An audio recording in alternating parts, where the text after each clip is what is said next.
dust, smoke, or moisture in the air, making it hard to see clearly. So this is a general term, and I should be specific. This is not fog, okay? So fog is when there's a lot of moisture in the air early in the morning. We would definitely call that fog. But if you look outside and it's hard to see through the air because there's a lot of dust in the air, or there's a lot of moisture in the air, or smoke in the air, we say it is hazy. In this photo, you can see as you look further in the distance, it becomes hazier and harder to see. So haze is dust, smoke, or moisture in the air, making it hard to see clearly. Jen and I have a way to measure how hazy it is because we have large windmills on the horizon, and we know if we look a certain direction, there's 6 of them. But if we can only see 4, it's hazy. If we could only see 1, it's really, really hazy. Smoky. Smoke in the air, often from wildfires, which can reduce visibility and air quality. So this is actually what it looked like.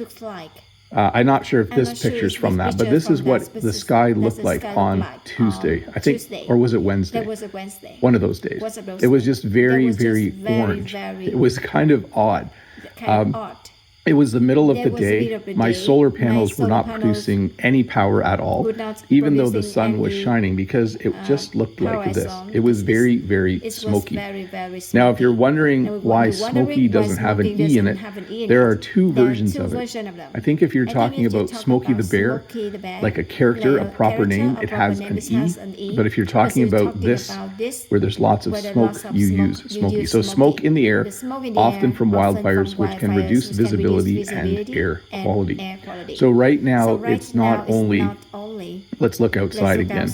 It's not only smoky if you look in the distance on the horizon, but you would also say it's probably hazy. And then air quality is pretty low right now. In fact, Jen, who's been outside more than me, can feel it in her throat. She's starting to get a bit of a sore throat. Air quality, let's make this as big as possible. How clean or polluted the air is and whether it is healthy to breathe. So you can see here, Toronto Air Quality Health Index, orange warning for air quality. It is a 9, which is high risk. And this is for yesterday at 2 o'clock. So as I was making this lesson, the air quality yesterday was 9 out of 10. So it was high risk to be outside. When the air quality, which is how clean or polluted the air is and whether it is healthy to breathe, when the air quality is this high, they recommend that children don't go outside, people with breathing problems, old people, that they stay inside where the air quality is better, or that they wear an N95 mask in order to be able to breathe better.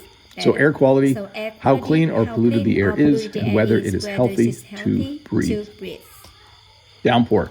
So we're shifting through a number of different advanced weather words for different kinds of weather. So we just did smoky and hazy and air quality. We're going to move into things related to rain. So a downpour is a short period of very heavy rain. So you can get caught in a downpour. So when we talk about a downpour, it's a time in the day where it's not raining, and then suddenly it is raining, and then it stops raining. So you'll often hear people say this: there was a downpour while I was driving home from work. I had to put the windshield wipers on high. Or I forgot my umbrella, and as I was walking from work to go out to lunch, I got caught in a downpour. So basically a short period of very, very heavy rain. If we got a downpour right now, it would improve the air quality, because the downpour would remove the smoke from the air. Hopefully we do actually get a downpour. There's 2 nice things about rain during wildfires. 1, it puts out the wildfire, and 2, it makes the air quality better. Torrential rain, extremely heavy rain that can quickly cause flooding. Now, you might think that because Ontario, Canada, the province where I live, is in the middle of North America, and it's not in a tropical area, that we would not have torrential rain. But we do actually every once in a while. In fact, a couple of years ago in Toronto, they had so much rain that you can see the so I just call this the TTC. I'm trying to think of the proper name for it, but the TTC, or the light rail system, was underwater. It was halfway underwater, and you can see these police officers wading through the water. There's another word for you.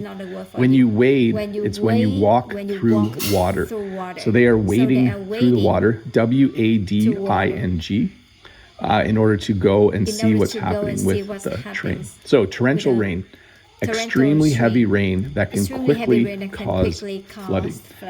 On the farm, we do not like torrential rain. We like long, soft rain. Like if it just rains a little bit for 12 hours, that's the kind of rain that we prefer. Scattered showers.